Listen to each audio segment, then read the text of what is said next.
ॐ सहनावतु सहनौ भुनक्तु सह वीर्यं करवावहै तेजस्विनावधीतमस्तु मा विद्विषावहै। ओम शांति शांति शांति। हरि ओम।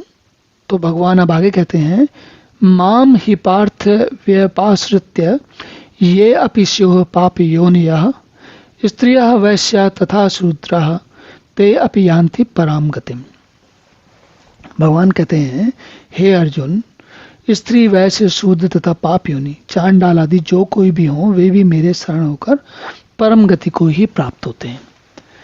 तो ये श्लोक में देखिए भगवान ने यहाँ पर कहा, अर्जुन से कहा है, स्त्री वैश्य शूद्र और पाप योनि मतलब जैसे चांडाल आदि।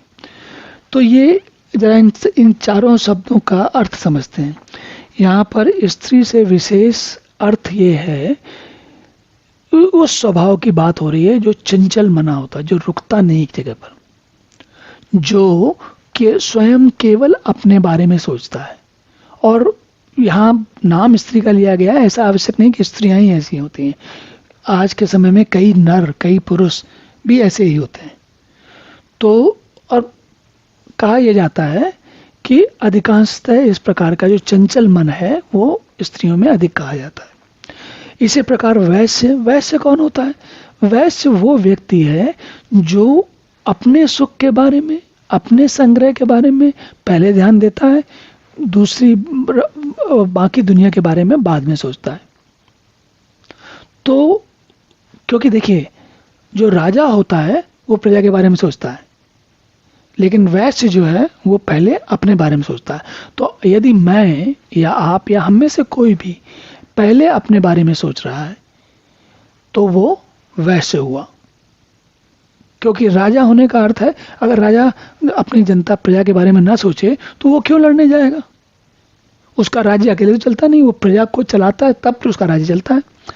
इसी प्रकार शूद्र का मतलब होता है वो व्यक्ति जो कि अकर्मण्य है और तामसी जीवन व्यतीत करता है। तामसी का मतलब है पशु की तरह, सोता है खाता है, सोता है खाता है, सोता है खाता है इत्यादि।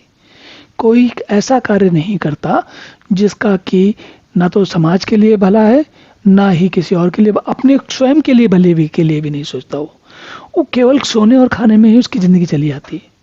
तो शूद्र वो वाला व्यक्ति होता है जिसे कि देखिए, वैसे इसलिए थोड़ा बेहतर माना जाता है क्योंकि कम से कम वो अपने सुख के लिए सोचा। शूद्र अपना सुख भी नहीं सोचता, वो आराम करना चाहेगा तो पैसा बनाने के लिए भी काम नहीं करेगा।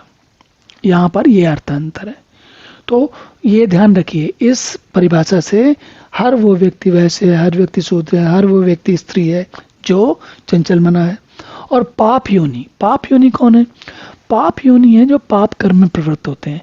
तो देखिए, ये जो तीनों हैं वो एक चंचल मना है, एक अपने लिए जीवन जी रहा है, एक अपने लिए भी जीवन नहीं जी रहा, दूसरा क्या है, दूसरे का जीवन हानि कर रहा है या कष्ट पहुंचा रहा है। तो ये कह रहे हैं कि भगवान ये कह रहे हैं कि ये सारे के सारे भी, ये लोग भी जब उनका बुद्धि स्थिर होती है, उनका ध्यान बदलता है, तो वो मुझ तक पहुंच जाते हैं। और ये जैसा हमने एक दो श्लोक पहले भी कहा, अन्य धर्मों की अपेक्षाकृत हमारे जो धर्म में, हमारे धर्म नहीं, हमारे वांग्मय में, हमारे उपनिषदों में, हमारे वेदांत के ज्ञान में, गीता में, रामायण में ये बात बिल्कुल भिन्न बताई गई जो दुनिया से अलग है। और हमें इस बात पर अलग से ध्यान देना चाहिए। चलिए अब अगला श्लोक देखते हैं।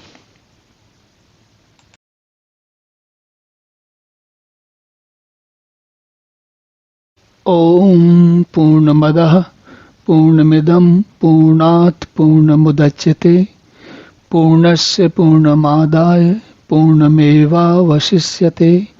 ओम शांति शांति शांति।